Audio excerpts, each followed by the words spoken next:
주영진의 뉴스브리핑, 오늘은 본격적으로 진행되고 있는 서울시장 보궐선거와 관련한 소식을 집중적으로 여러분께 전해드리겠습니다. 민주당 박영선, 국민의힘 오세훈 후보 텔레비전 토론에서 맞붙었습니다. 어젯밤에 MBC 100분 토론을 통해서 토론회가 방송이 됐는데 보신 분들 많으실 것 같습니다. 어떤 내용을 중점적으로 두 후보가 공방을 벌였는지 주영진의 뉴스브리핑 팀에서 영상으로 정리해봤습니다.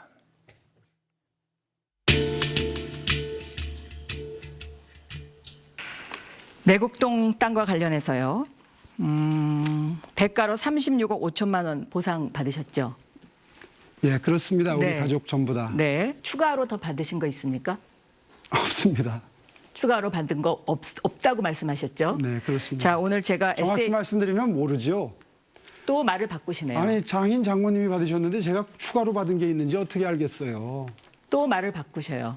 아니, 돈을 받으면 자, SH에서 오늘 제가 답변서를 받았는데 단독 주택 용지를 특별 분양 공급을 받았다. 추가로. 그렇게 답변이 왔습니다. 그러면 단독주택 용지를 받은 게 있습니까? 네.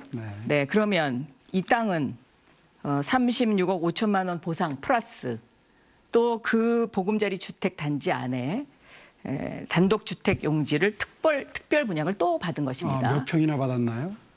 그것은 저희도 지금 정보 공개를 요청하고 있습니다. 네. 조금 전에 분명히 없다고 말씀하셨어요. 그러다가 제가 증거를 대리될 것 같으니까. 제 기억에는 없고요. 네, 아니, 또 저희 거짓말하시네요. 재산인데 그거를 제가 어떻게 정확히 알겠어요? 계속해서 거짓말. 민주당 박영선 후보와 국민의힘 오세훈 후보가 어떤 지점에서 상당히 날카로운 신경전을 벌이고 있는지 여러분 직접 확인해 보셨습니다. 김연아 국민의힘 비대위원, 김민아 시사평론가, SBS의 정하석 논설위원과 함께 이야기를 이어가도록 하겠습니다. 세 분 어서 오십시오. 정하석 위원, 네. 내곡동 땅, 선거 전 과정에서 아마 참 많이 보도가 돼서 많은 분들이 이미 내곡동 땅이라고 하는 그 표현은 익숙하실 텐데 말이죠. 일단 어떤 부분이 쟁점인 겁니까? 이 내곡동 땅을 왜 민주당이 공세를 펴고 오세훈 후보는 나는 기억에 없다, 잘 모른다 이렇게 이야기하고 있는 건지. 어제 토론에서 오세훈 후보가 판례를 준비해가지고 네. 아예 그 설명을 했더라고요. 그래서 일단은 내곡동 땅에서 보상을 받았는데 거기 이제 보금자리 주택이 들어서면서 이게 투기냐 아니냐, 그 다음에 이 결정에 서울시장으로서의 그 권력이 개입이 됐느냐 안 됐느냐, 그리고 그 보상을 받아서 정말 재산이 많이 늘었느냐, 이런 부분들이 이제 이 쟁점입니다. 네. 예, 그래서 투기는 1970년에 장인이 사망하시는 바람에 상속받은 거다. 상속받은 재산이다. 예, 한 40년 됐으니까 이거를 투기라고 볼 수는 없다. 그다음에 결정 관여한 부분에 대해서는 노무현 정부 때 이미 임대주택으로 추진이 됐던 거고, 자기가 시장일 때 되긴 했지만 전부 다 국장 전결로 처리하고 자기가 본인이 거기에 대해서 결정권을 행사한 거는 없다.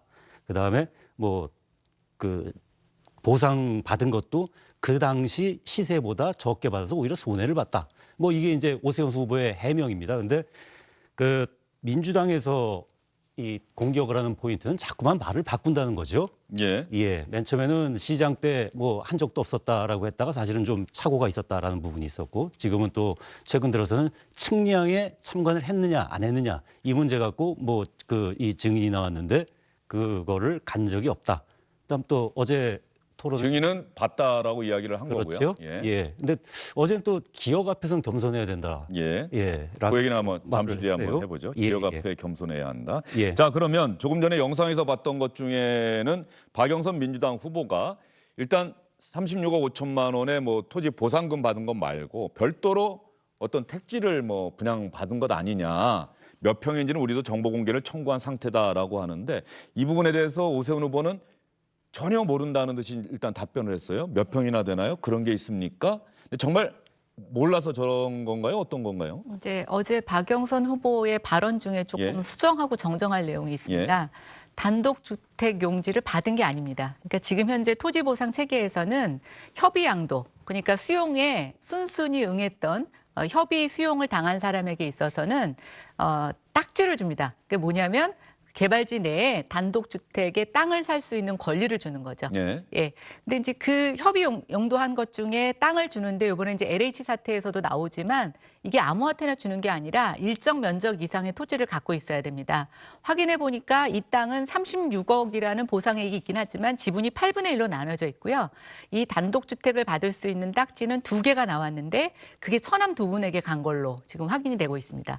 근데 한 분은 그 딱지니까 살 수도 있고 안 살 수도 있는데 그 딱지를 포기하고 땅을 사지 않았었고 한 처남인 분은 그 땅을 샀었는데 땅을 사고 보니까 옆에 고층 아파트가 들어서서 이게 뭐 건물을 지을 수 있는 용도가 됐다고 판단을 하지 못한 것 같습니다. 그래서 이게 전매 제한이 있어서 그 전매 제한이 풀리는 시점에 자기가 샀던 금액으로 다시 팔았다라고 하는 게 팩트입니다. 예. 근데 이제 어제 용어 중에 보면 추가로 보상을 받았느냐. 근데 그거는 추가가 아니라 거기 일정 요건의 토지를 갖고 있는 사람이면 누구에게나 주어지는 권리란 거기 때문에 뭐 저는 이게 특혜다 이렇게 볼 수는 없고요. 말씀드린 것처럼 오세훈 후보 당사자는 이 특혜, 뭐 이 특별 공급의 대상자가 아니었기 때문에 저는 뭐 모르는 게 당연하다고 생각이 됩니다. 처갓집의 재산이기 때문에 모른다 뭐 이런 취지입니까? 근데 이제 이런 게 있죠. 보통 그 사위하고 장모님하고 사이 잘 안 좋죠. 예. 예. 그리고 이게 이제 좋은 사위와 장모도 있고요. 뭐 그럴 수도 예, 있지만 그게 이제 본인이 받은 보상의 땅이라면 본인이 알고 있는 게 맞는데 저는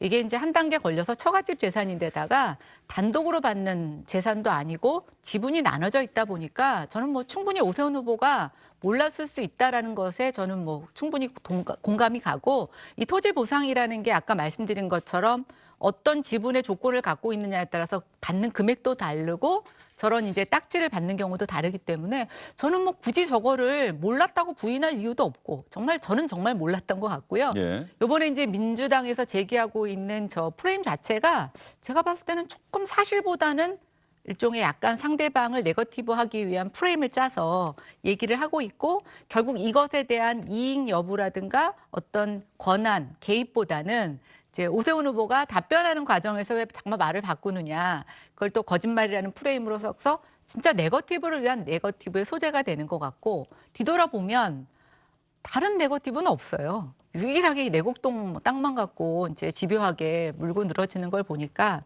오세훈 후보 공격 중에 다른 요인은 찾지 못한 것 같습니다. 민주당이. 예, 알겠습니다. 어쨌든 간에 또 많은 분들이 상식적으로 생각을 해보면 선거전 과정에서 어떤 하나의 주제가 쟁점이 되면 후보자가 이 쟁점에 대해서 명확하게 설명하기 위해서 어떤 일이 있었지? 과거에 내가 어떤 일을 했고 어떤 이야기를 했고 누구를 만났고 또 만약에 처갓집 관련 이야기면은 부인과도 이야기를 해보고 그래서 명확하게 전후 관계를 파악해서 토론회 때 이야기를 하지 않을까 싶은데 그런 게 있었습니까?라고 이렇게 되묻는 형태를 보면 뭐 그런 측면에서도 한번 의아해하시는 분들 있을 것 같고 또 김연아 위원께서 설명하신 부분에 또 고개를 끄덕이시는 분도 분명히 있을 거예요.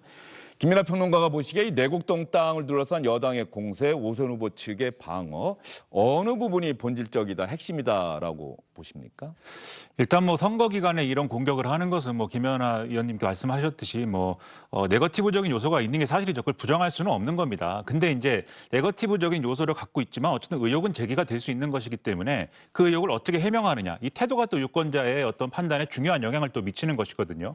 그런데 지금까지 이제 해온 과정을 보면은 뭐 방금 이제 말씀하신 이제 주택 용지에 대해서는 토론 과정에서 박영선 후보가 돌발적으로 이제 제기를 한 거니까 그거에 대한 해명은 그 자리에서 이제 하기는 좀 어려웠을 것 같습니다. 다만 그 전에 있었던 이제 내곡동 땅의 이 존재를 이제 잘 몰랐다라든지 그리고 여기에 대해서 뭐 예를 들면 이 KBS 보도로 이제 확인이 된 측량을 이제 그 땅에 대해서 했다. 그런데 여기에 이제 오세훈 후보가 같이 있었느냐 이런 부분에 대해서는 지금 해명이 제대로 이제 되지 않고 있다는 느낌이 있거든요. 왜냐하면 뭐 그 KBS 보도에 나오는 이제 사람들이 그 땅을 경작하고 있는 사람들이 오세훈 후보를 봤다는 게 뭐 한 명도 아니고 또 그 당시 지적공사의 측량팀장도 이제 봤다고 얘기를 하고 있는데 오세훈은 이 보도에 대해서 이 보도가 완전히 허위 사실이고 편향된 보도다. 라는 취지로 지금 고발하는 그런 상태인 것이죠. 네. 그리고 오세훈 후보 측이 얘기를 하기를 이 관련해서 측량된 그 결과를 이제 결과서를 좀 받으면 거기에 입회인이 누구다라고 써 있기 때문에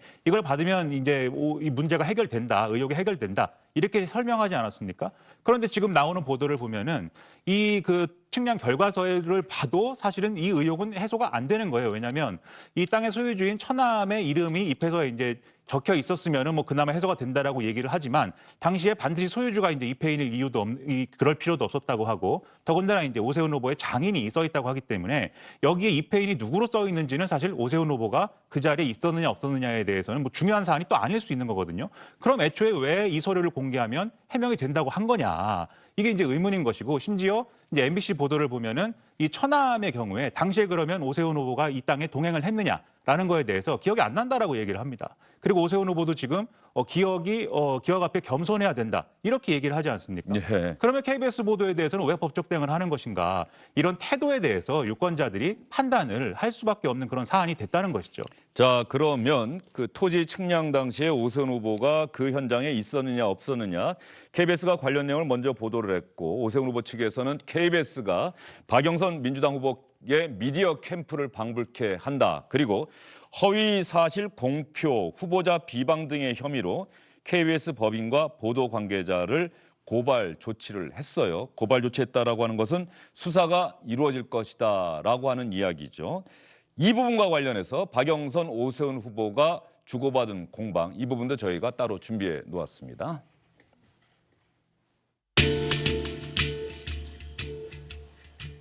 측량 현장에 가셨습니까? 안 가셨습니까? 안 갔습니다. 분명히 안 가셨죠? 안 갔습니다. 네, 알겠습니다. 자, 시간 관리 그러나 잘 해주셔야 됩니다. 예. 기억 앞에서는 참 겸손해야 된다고 생각을 하고요. 아, 그것도 기억이 안 나십니까? 전혀 기억이 안 나죠. 아, 그런데 그분들이 어떻게 증인이 3명입니다. 그것도 글쎄, 두 명인 줄 알았더니 또 3명으로 늘어났나요? 네, 증인이 3명이더라고요. KBS에서 인터뷰한 사람이 2사람. 3인성을 하고 3명이 네, 없는 호랑이를 KBS에서 봤다 그러면 호랑이가 인터뷰한 생겨난다 사람이 그러더니 2명. 근데 이 본질은 다 어디로 가고 지금 측량하는데 갔느냐를 가지고 저렇게 계속해서 초점을 옮겨갑니다. 사실은 이 사건의 초점은 이겁니다. 조상으로부터 물려받은 땅이었다. LH 사건처럼 보상을 받으려고 땅을 산 게 아니죠. 이 내곡동 땅의 핵심은 거짓말을 했느냐 안 했느냐, 측량 장소에 갔느냐 안 갔느냐입니다. 이제 본인이 거짓말한 것이 탄로가 나기 시작하니까 이제 또 말을 바꾸십니다. 그리고 논점을 흐리고 있는 그런 상황입니다. 예. 자, 측량하던 당시 현장에 갔느냐 안 갔느냐 오세훈 후보는 가지 않았다. 그러다가 기억 앞에 겸손해야 한다. 이런 표현을 쓴 거죠. 가지 않았다라고 이야기를 했다가 예. 그다음에 박영선 후보가 이렇게 다시 한번 되물으니까 누구나 기억 앞에 겸손해야 한다. 이런 이야기를 썼는데 이건 또 어떻게 받아들여졌을까요? 지켜보던 기자들에게. 여지를 남긴 거 아니냐라는 이제 해석이 좀 네. 나오고 있는데요. 그 기억 앞에서 겸손해져야 된다는 것은 자신의 지금 기억이 틀릴 수도 있다라는 말 아니겠습니까? 후보 입장에서는 글쎄요. 이미 뭐 그 양심 선언 내지는 이 내곡동 땅에 대해서 내가 무슨 뭐 잘못한 게 있다 그러면은 후보직을 사퇴하겠다 이렇게 얘기를 해놓은 상태이기 때문에 글쎄요. 그거 좀 지켜봐야 될 것 같은데요.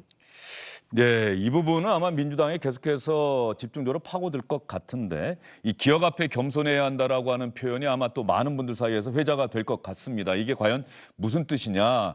누구나 자신의 기억은 정확하지 않을 수도 있다. 아마 그런 뜻인 것 같은데 나는 갔던 기억이 없는데 그래서 안 갔다고 하는데 혹시 내 기억과 틀리게 다르게 내가 갔을 수도 있다. 뭐 이렇게 또 받아들여질 표현을 오세훈 후보가 쓴 것 같다는 생각도 좀 들거든요. 그러니까 이제 이 사태가 본질보다는 이제 본인이 해명하는 과정에서 나오는 말꼬리를 갖고 트집을 잡히다 보니까 오세훈 후보가 약간 제가 봤을 땐 조심하려고 하는 어떤 그런 뉘앙스, 제스처가 어제 있었다라고 보여집니다. 근데 이 측량도 이제 저희가 사실 처음에 이게 측량부터 얘기가 나온 게 아니라 이제 토지 보상부터 과거의 어떤 방법, 과정들의 이제 의혹이 나오다 보니까 이제 저희도 하나씩 해명을 하게 되고 사실을 파악하게 되는데요. 이 땅이 70년의 상속을 받는데 그 이후에 그린벨트로 지정이 됩니다.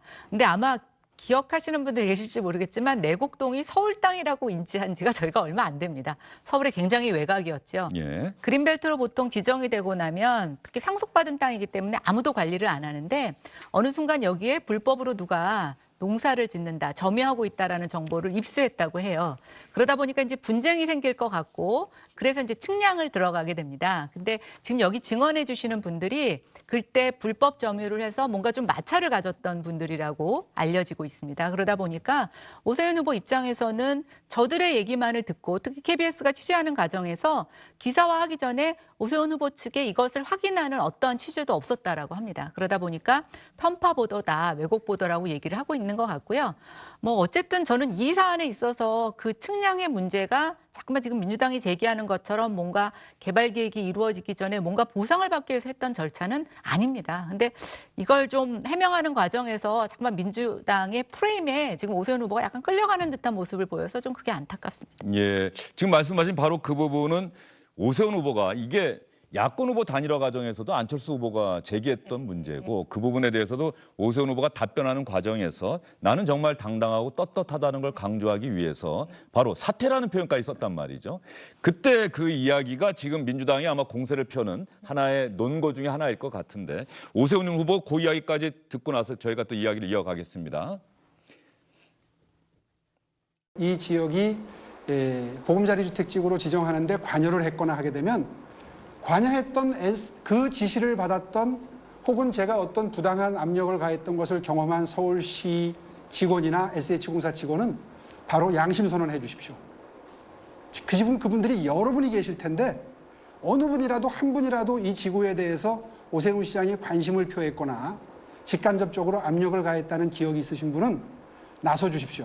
그러면 저는 바로 후보 사퇴하겠습니다. 왜 제가 관여한 분이 한 분이라도 만약에 나온다면 자신 있게 말씀드립니다. 제가 사퇴하겠다고 자신 있게 말씀드리는 겁니다. 오세훈 후보는 자신 있다는 뜻을 생각을 저렇게 밝힌 건데 직간접적으로 내가 그런 과정에 관여를 했다라고 양심선언한 누군가가 나온다면 이거란 말이죠. 그런데 민주당에서는 측량 현장에 오세훈 후보가 있었느냐 없었느냐가 관여했다, 관여하지 않았다 이렇게 좀 결부시키는 거죠? 어떻게 보십니까?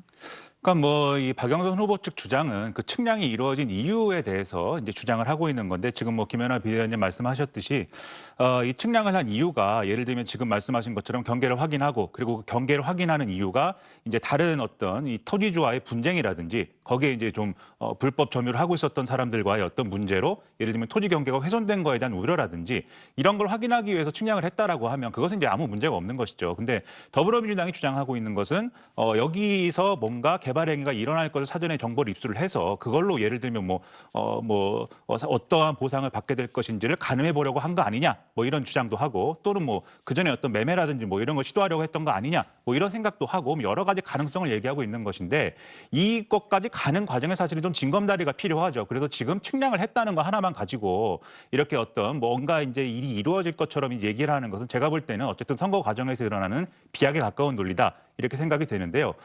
이게 관련해서는 뭐 토지 측량을 하는 게 뭐 불법도 아니고 합법적인 거 아니겠습니까? 그렇기 때문에 여기에 대해서 해명할 것은 이제 정확히 해명하면 되는데 아까도 말씀드렸다시피 선거 과정에서 계속 유권자의 판단에 근거가 되는 것은 이 해명을 하고 의혹을 해소하는 태도입니다. 그러니까 지금도 보시지만 오세훈 후보는 사퇴하겠다는 얘기를 자꾸 또 합니다. 그게 이제 본인의 어떤 정당성을 강변하기 위한 말이라고 이렇게 해석을 하시지만 사실 뭐 이게 그냥 뭐 사퇴한 적이 없는 사람이 이렇게 얘기를 하면 그것도 괜찮은데 사퇴를 하셨잖아요. 근데 사퇴를 하셨는데 자꾸 이제 사퇴를 하겠다고 하니까 이것은 가벼운 언행으로 비치는 것이고 이렇게 가벼운 언행을 자꾸 하시는 이유는 무엇인가? 이게 뭐 해명을 정확히 할 것은 해명하지 않고 여러 가지 여지를 남기고 그리고 사퇴하겠다는 말을 함부로 하고 이런 것들이 오히려 공격의 빌미를 줄 수 있는 것이기 때문에 오히려 이런 해명을 하는 태도에 있어서의 문제가 계속 부각이 되는 거고 그런 점이 공격의 빌미가 되고 있다는 거죠.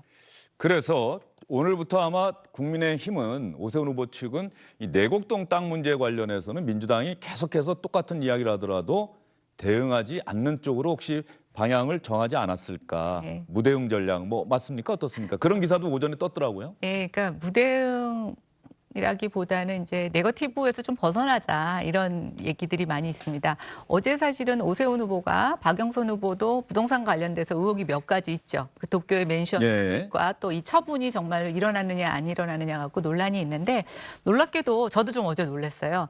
그게 상대적으로 그러니까 나름 상대를 공략할 수 있는 네거티브한 요인인데 어제 그걸 전혀 언급하시지 않더라고요. 도쿄 아파트 얘기를 정말 언급을 안 했던 어제 것 같아요. 하나도 언급 안 예. 했습니다. 그래서 뭐 일부에서는 네거티브를 하지 않겠다라고 하는 오 후보의 어떤 의지가 아니겠냐라고 얘기를 하는데 저희는 이제 그렇게 얘기하고 있습니다. 이제는 정말 좀 정책 대결로 가자. 그다음에 서울시가 오 후보가 얘기하고 있는 게 첫날부터 능숙하게 그러니까 1년짜리 시장이다 보니까 어떻게 보면 할 수 있는 게 굉장히 없고 또 어찌 보면 굉장히 중요한 역할을 한다라고 보고 있어서 이제 캠프 내에서는 정말 이제 네거티브 우리 좀 벗어나자 이런 측면에서 대응을 좀 절제하자라는 얘기를 하고 있는 것 같고요. 어제 오세훈 후보가 이런 얘기를 하셨어요. 네. 자기가 약속 잘 지켜서 한번 혼쭐 난 사람이다. 그러니까 저도 아까 이민아 위원님 얘기하신 것처럼 사퇴라는 한번 그 배수진을 쳤다가 본인이 아픈 상처가 있고 그 과정에서 최근에 이제 후보가 되는 과정에서도 뭐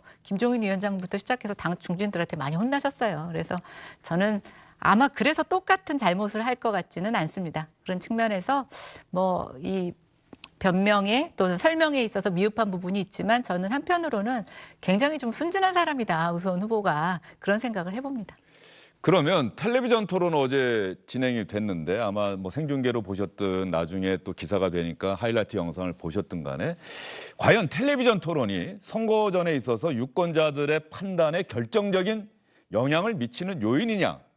이거는 아마 뭐 언론학자들도 공부를 해야 될 것이고 정치학자들도 연구를 해야 될 부분인데 과연 어떻습니까? 어제 토론 내용들을 좀 지켜보셨을 텐데 이 토론이 지금 중도층 뭐 이미 누구를 지지할 것인지를 결정하신 분들한테는 상관이 없고 가운데 있다고 생각되는 분들에게 과연 영향을 미쳤을까? 정하석 의원은 어떻게 보세요? 이거는 가령 이렇게 얘기할 수도 있을 것 같아요. 누가 더 잘했느냐? 뭐 이런 평가로도 이어질 수 있는 부분인데. TV 토론 어제 보신 분들 뭐 많이 느끼셨겠지만 두 후보가 서서 이렇게 네. 뭐 축구로 치면 티키타카라고 하지요. 그런 식으로 이제 막 맞받아치고 했는데 뭐 일종의 스포츠 경기 같았어요. 그럼 뭐 스포츠 경기가 있으면 양쪽을 또 응원하는 관중이 있을 거고요. 대부분의 시청자는 아마 자기가 좋아하는 후보가 있을 겁니다. 그래서 그 시청자들은 우리 후보가 잘했다라는 걸 확인하고 싶어서 보는 걸 거고요. 그 중도에 있는 아직 결정하지 못한 그 이 일부 시청자들이 결국은 그 부분 토론을 보면서 그 이 지지 후보를 결정을 할 텐데 문제는 그 부분이 사실은 당락을 결정한다는 거죠. 네. 김민하 평론가 생각은 어떠세요? 이 과거에는 이 토론을 통해서 실제 이제 후보들의 모습을 이제 이 두 눈으로 보게 되고 그다음에 그 후보들이 여러 가지 쟁점에 임하는 태도나 이런 것들을 지켜보게 되면서 자기 마음을 이제 정하는 이런 일들이 있었던 것 같은데 이제는 미디어 환경이 또 많이 변했습니다. 그래서 이 후보들이 TV 토론이 아니더라도 여러모로 뭐 SNS라든지 인터넷 동영상이라든지 이런 걸 통해서 이제 대중들에게 노출되는 환경이 굉장히 좀 잦아졌고요. 그리고 직접적으로 노출이 많이 되고 있기 때문에 TV 토론을 통해서 이제 시청자들이 새롭게 확인하는 정보의 폭이라는 게 과거와 비교해서는 또 그렇게 크지 않은 게 사실이고 그래서 토론이라는 게 과거에는 누구를 더 이제 논리적으로 잘 이렇게 반박을 하고 새로운 사실을 통해서 공격을 잘 하고 이런 게 이제 평가에 영향을 미쳤다면 지금은 실수를 최대한 하지 않고 자기가 최대한 노출하고 싶은 정보를 그 뭐 어떤 주제의 토론이든지 간에 최대한 노출하고 싶은 정보를 많이 노출하는 그런 어떤 전략의 하나로 이제 많이 이제 좀 의미가 변화된 측면이 있는 것 같습니다.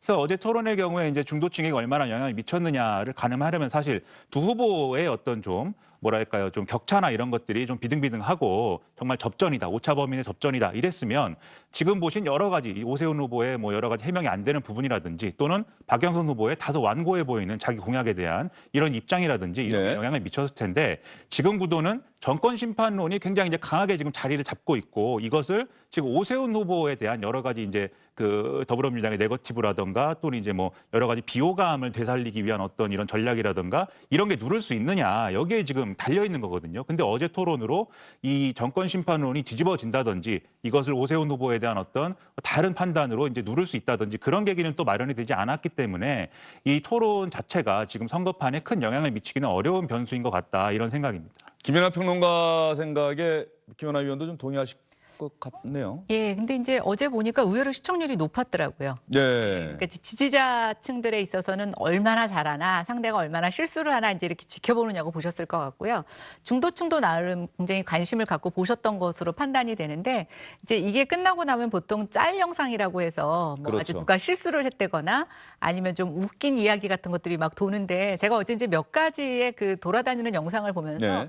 어제는 조금 오세훈 후보가 우세였던 게 아닌가라는 생각이 됩니다. 첫 번째 어제 이제 박영선 후보가 약간 당황하는 기색을 보였어요. 그래서 말실수가 이제 몇 번 있었는데, 대표적인 말실수가 서울 시민의 집 없는 서름을 조기에 해결해 앞당기겠습니다. 집 없는 서름을 앞당기겠습니다. 이렇게 얘기를 하니까 제 맘카페 같은 데서 아니 지금도 집 없어서 서러워 죽겠는데 그 서름을 앞당기겠다고 이제 이런 얘기가 나왔고, 그다음 이제 두 번째 같은 경우에는 이제 백신 얘기였어요. 그래서 박 후보가 그 백신 주사기를 본인이 장관 시절에 개발한 거에 대해서 되게 자긍심이 있었는데, 네. 어제 오세훈 후보가 한 방 날리셨죠. 총은 있는데 총알이 없으면 어떡합니까? 라고 해서 이제 백신이 지금 수급 안 되는 부분에 대한 문제 제기를 했고요. 또 하나 지금 이번 재보궐선거를 왜 하냐라는 질문에 있어서 이제 당원 당규를 바꾸는데 박 후보가 거기에 참여했느냐 안 했느냐 얘기를 하면서, 사실은 저는 좀 돌직구를 날렸다라고 생각이 되고, 결국 그것이 아까 뭐 얘기하신 것처럼 지금 격차가 조금 벌어지고 있는 것에서 좀 뒤바뀔 수 있는 동력에 있어서 오히려 좀 박영선 후보는 어제 조금 힘이 미약했다. 저는 그렇게 판단을 해봅니다. 예, 김연아 비대위원이 또 국민의힘에 몸담고 계시니까 또 팔이 안으로 굽는다고 그렇게 또 평가를 하셨을 거다라고 또 시청자분들이 생각하실 거고요. 네. 김연아 평론가는 뭐 토론 자체가 유권자들의 판단에 크게 영향을 미치지는 못할 것이다. 여론조사상 나타나는 어떤 수치를 봤을 때 이게 박빙이라면 영향을 미치겠지만 현재 여론조사로는 그런 상황이 아니기 때문에 큰 영향을 미치지 못할 것이다. 또 이렇게 판단을 해 주셨어요. 자, 그러면 아까 두 분이 이야기하는 사이에 여당과 야당이 어제 토론에 대한 평가하는 그런 글들, 말들이 컴퓨터 그래픽 화면을 통해서 나갔는데 말이죠. 오늘 아침 회의에서 여당과 야당에서 어떤 반응이 나왔는지 한번 들어보도록 하겠습니다. 거짓말이 거짓말을 낳아 이제는 수습 불가능한 지경에 이른 오세훈 후보가 지역을 탓하며 본질 흐리기에 나섰습니다. 국민들 앞에서 더 이상 거짓 해명으로 유권자를 기만하지 말기 바랍니다. 오세훈 후보는 본인이 한 말에 책임을 지고 약속대로 사퇴할 것을 촉구합니다. 어제 우리 서울에 오세훈 후보 TV 토론회 보셨죠? 더 보실 것도 없죠? 예.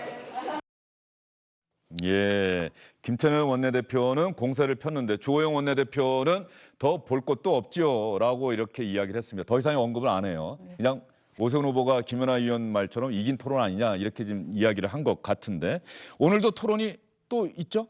오늘 밤 10시에 선관위가 주최하는 토론이 예. 예정돼 있죠. 오늘은 두 후보만 하는 게 아니라 민생당의 이수봉 후보도 같이 한다고 그러더라고요. 그게 지난 총선에서 득표를 예. 민생당이 한 부분이 있기 때문에 그 어제 오후에 그 군소 후보들 그러니까 이 양대 후보 말고 나머지 후보들이 토론을 하는데 그 민생당 이수봉 후보가 빠졌어요. 그 빠진 이유가 그전 득표율 때문에 3인 토론으로 법에 의해 가지고 그렇게 된 겁니다. 그러면은 오늘 토론은 어제 MBC 토론보다 오늘 KBS가 아마 중계방송하는 것 같은데 네. 어제 토론보다는 좀 긴박감, 긴장감이 좀 떨어질 수도 있겠네요. 아무래도 뭐 양자가 이렇게 부딪히는 것보다는 조금 떨어질 수도 있을 것 같은 느낌은 듭니다. 예, 민생당의 이수봉 후보까지 함께하는 3자 토론이 진행된다. 자, 이제 오세훈 후보가 관훈클럽 초청 토론도 아마 내일인가 또 있죠. 오세훈 후보 입장에서는 지금 토론이 상당히 많은 그런 상황이 됐고, 박영선 후보는 이미 얼마 전에 토론을 했고요. 자, 남은 선거 기간에 변수가 있다면 뭐가 있을지 김민하 평론가는 어떻게 생각하십니까? 남은 기간에 뭐 변수라고 한다면 지금 워낙 이제 앞서 말씀드렸지 이제 여론조사상으로는 승부가 많이 기울어져 있기 때문에 이 기울어진 승부의 핵심은 이제 정권 심판론이 이제 크게 이제 형성돼 있는 것이고, 그것에 어떻게 대응하느냐의 문제가 첫 번째로 있을 것 같습니다. 그래서 문재인 대통령도 이제 지금 LH 투기 문제라든가 이런 것들, 그다음 부동산 부패 문제 이런 것들이 적극적으로 지금 대응하겠다라고 이제 의견을 이제 얘기하고 그것에 대한 대책을 마련하고 있는데, 이런 것들이 얼마나 좋은 평가를 받을 수 있을 거냐의 여부가 이제 좀 영향을 미칠 것 같고요. 그리고 무엇보다 무엇보다도 돌발적인 변수라고 할 수 있을 지금 이제 내곡동 땅 문제에 대해서 추가로 어떤 의혹 제기가 이루어지고 그것에 대해서 어떻게 잘 해명하느냐 이 문제도 이제 영향을 미칠 것 같은데 마지막에 가서는 결국 이런 여러 가지 네거티브 어떤 뭐 이런 논쟁과 이런 것들이 투표를 하고 싶은 사람들을 투표장으로 얼만큼 많이 이제 이끌어낼 것이냐 여기에 의해서 승부가 이제 많이 이제 갈릴 수 있는 어떤 그런 포인트가 될 것이다라고 보여요. 그래서 거기까지 가는 과정이 정말 많은 사람들이 이 정권을 꼭 심판해야 되겠다라는 마음을 가지고 투표장에 대거 나온다면 그러면 이제 좀 오세훈 후보의 승기가 굳어지는 그런 수순으로 갈 것이고 그게 아니라 이건 상당히 애매한 부분이 있어서 두 후보 누구에게도 표를 주고 싶지 않다 이렇게 되면 아무래도 조직력이 강한 게 여당의 어떤 좀 뭐랄까요 어드밴티지가 있기 때문에 그러한 것들을 잘 살릴 수 있으면 또 혹시 모르는 그런 승부가 되겠죠. 김연아 비대위원은 남은 변수, 선거 기간의 변수? 저도 두 가지라고 봅니다. 예. 일단 민주당에서는 조직력을 동원해서 얼마나 투표율을 높일 것이냐, 또 견고히 할 것이냐라는 것이 숙제인 것 같고요. 뭐 그거는 저는 거의 상수인 것 같습니다. 좀 최대한 노력을 하는 것 같은데요. 이제 변수는 중도층이 얼마만큼 투표에 나올 것이냐, 또 마지막까지 중도층이 지금 여당에 갖고 있는 일종의 심판론을 얼마나 견제할 것이냐라고 보여지는데 저는 지금 좀 여당에게 불리한 사항이 뭐냐면 지금 LH 사태에 관련해서 정부가 내놓고 있는 여러 가지 처방들이라는 것 자체가 뭐 그럴싸한데 국민들이 그 실효성에 대해서 많이 의구심을 갖게 된다는 것입니다. 어제 김상조 정책실장을 뭐 전월세 가격 올린 것 때문에 그 즉시 경질을 하기는 했지만 국민들 입장에서는 좀 더 일찍 경질됐어야 되는 정책 책임자가 아니냐라는 생각이 들면서 오히려 청와대와 여당이 선거를 너무 염두에 두고 굉장히 긴급하게 움직인다라는 것 자체가 국민의 입장에서는 오히려 정말 잘못한 게 많구나. 그리고 선거를 위해서만 저렇게 하는구나. 또 지금 민주당의 부동산 정책 자체도 박영선 후보가 당과 굉장히 다른 목소리를 내고 있는데 그게 좋은 평가를 받는 게 아니라 정말 그렇게 할 수 있을까라고 하는 의구심으로 가고 있어서 저는 결국은 얼마나 이제 야당이 말로 실수하지 않고 특히 진정성에 호소해서 중도층을 투표장으로 이끄느냐 이게 저는 가장 큰 변수라고 봅니다. 예. 그래서 하나 특이할 만한 내용이 말이죠. 국민의힘이 지난해 총선 때 좀 아픈 기억이 있지 않습니까? 네, 사전 많이 투표에서 네. 결과적으로 크게 졌다는 나중에 분석이 나왔는데 그래서 사전 투표 부정 선거 이런 주장도 국민의힘 쪽에서 나왔던 것으로 기억을 해요. 네. 그런데 이번에 서울시장 보궐선거에서는 사전 투표 어떻게 할 것이냐 국민의힘에서는 열심히 국민의힘 지지자들은 적극적으로 사전 투표해 주십시오라고 지금 호소를 하고 있던데 작년하고는 완전히 또 달라진 모습이에요. 근데 이제 그 사이에 좀 바뀐 게 있습니다. 사전 투표 여러 가지 문제점이 제기가 돼서 이제 국회에서 건의하고 해가지고 지금 사전 투표장에 개표하는데 CCTV도 지금 달아서 여러 가지 의문을 제기하는 부분에 대한 보완책을 마련을 했고요. 또 이제 그렇기 때문에 저희도 적극적으로 사전 투표를 얘기를 하고 있고 또 이게 재보궐선거가 투표 당일이 휴일이 아닙니다. 그러다 그렇죠. 보니까 또 코로나 사태로 인해서 투표 당일날 얼마나 투표를 할 수 있을지에 대한 여러 가지 걱정도 있어서 저희는 지금 뭐 양수 작전 다 피고 있습니다. 사전 투표도 독려하고 당일날도 좀 투표에 적극적으로 임해달라고 하는 그런 말씀드리고 있습니다. 예, 알겠습니다. 이 사전 투표율 앞으로 모든 선거가 말이죠. 내년에도 대통령 선거라는 큰 선거가 있는데 이 사전 투표가 상당히 중요한 변수가 되지 않을까. 사전 투표율이 얼마나 되느냐에 따라서 전체 선거의 당락, 승패가 좌우되는 뭐 그런 일도 있지 않을까. 그래서 정치권도 사전 투표에 상당히 신경을 곤두세울 것 같다 이런 생각이 들고요. 어제 토론회 과정에서 나왔던 이야기 하나 더 여러분께 전해드리도록 하겠습니다. 조금 전에 김연아 비대위원도 언급하셨던 부분인데 왜 이 보궐선거가 치러졌습니까? 라고 하는 그런 부분에 대해서 오세훈 후보가 문제를 제기하고 박영선 후보가 결과적으로 얼마 전에 사과를 하지 않았습니까? 고 박원순 전 서울시장 성폭력 피해자에 대해서 다시 한번 사과하고 제가 더 잘하겠습니다라고 이야기하는 그런 내용의 영상 여러분과 함께 확인해 보도록 하겠습니다.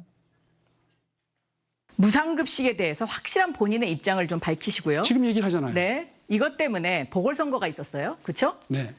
보궐선거라는 의미에서는 똑같아요. 선거는. 성추행에 의한 보궐선거와 똑같군요. 성추행에 의한 보궐선거와 박영선 똑같다는 뜻이 후보님의 아니라 생각에는 똑같군요, 가치가. 또 저런 식으로 얘기하시네. 저는 그런 인정할 수 의미가 없습니다. 아니라 보궐선거를 치르게 된 원인을 제공했다는 보궐선거가 이유는 치르게 된 똑같다는 이유는 뜻입니다. 민주당 네. 때문이었죠. 혹시 이번 보궐선거에 대해서 사죄하실 마음 있으신가요? 그럼요. 제대로 된 사과를 그럼요. 오늘도 저한테 사과하라고 하면 이 자리를 빌어서 다시 한번 진심으로 사과를 서울 시민에게 드린다. 이 말씀을 제가 또 그렇게 사과하는 하겠습니다. 마음이라면 네.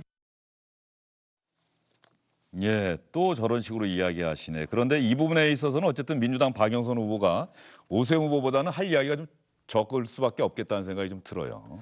기본적으로 이제 지금 더불어민주당이 자기 지지층에게 이 선거가 어떤 선거냐라는 걸 설명하는 거에 지금 계속 실패하고 있는 그런 모습입니다. 왜냐하면 이 박원순 시장 문제로 어쨌든 이 보궐선거가 치러지게 됐다면, 그렇다면 이 보궐선거에서 지지층이 어떤 마음을 가지고 그러면 투표를 해야 되는 것이냐. 이 선거는 뭐 예를 들면 대통령을 지키는 선거인 것이냐, 아니면 정말 박원순 시장의 서울시와는 결별하고 새로운 서울시를 만드는 그런 선거인 것이냐, 아니면 박원순 시장의 유산을 지키고 박원순이 서울시장이 했던 것 중에 좋은 걸 지키는 선거이냐, 이런 게 뭔가 설명이 돼야 되는데, 지금 박영선 후보는 본인이 이제 사과를 충분히 하겠다고 하고, 그리고 이 피해자에 대해서 굉장히 좀 할 수 있는 모든 일을 하겠다라고 얘기하고 있지만, 더불어민주당 내에서는 예를 들면 박원순 시장이 그렇게까지 뭐 나쁜 사람이었냐 뭐 이렇게 쓰는 사람도 있고, 그리고 뭐 여전히 이제 박원순 전 시장의 어떤 그런 여러 가지 이제 성추행이라든가 이런 것들에 대해서 납득하지 못하는 흐름들이 계속해서 표출되고 있지 않습니까? 그래서 좀 일관된 선거 전략을 했으면 사실 이 문제에 대해서도 박영선 후보도 할 말이 많았겠죠. 왜냐하면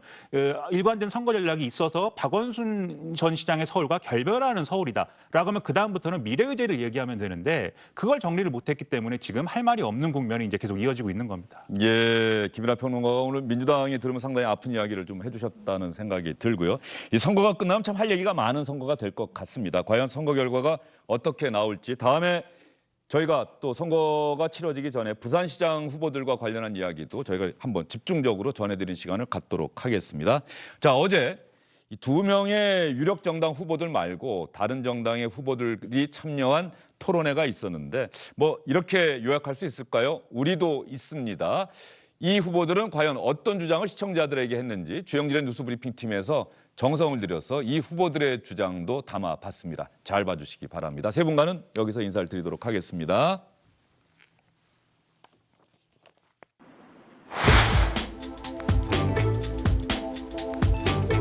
내 정책을 알릴 기회를 갖지 못해서 어려움을 토로하고 있는 그런 상황입니다. 제가 이 우리 젊은이들 앞으로 일어설 수 있도록 우리나라를 바꿔드리겠습니다.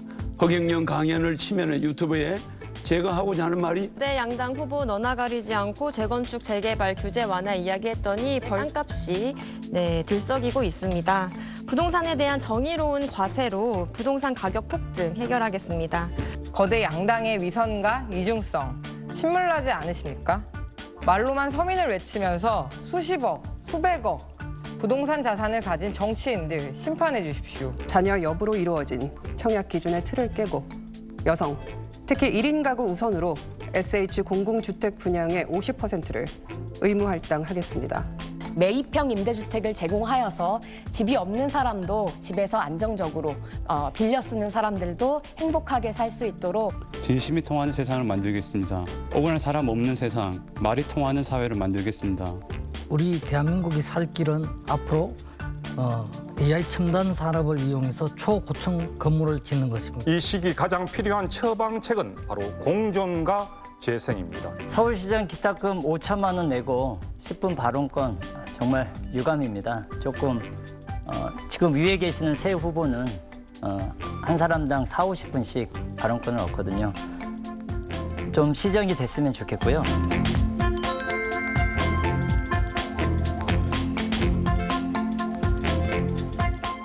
안녕하십니까, 주영진입니다. 더 많은 뉴스와 라이브 이벤트를 보고 싶으시다면 화면 오른쪽을 눌러서 구독해 주시기 바랍니다. 저희 SBS 앱을 다운로드 받으시면 뉴스 속보 알림도 받아보실 수 있습니다. 텔레비전으로도 SBS 뉴스, 유튜브로도 SBS 뉴스 잊지 마시기 바랍니다.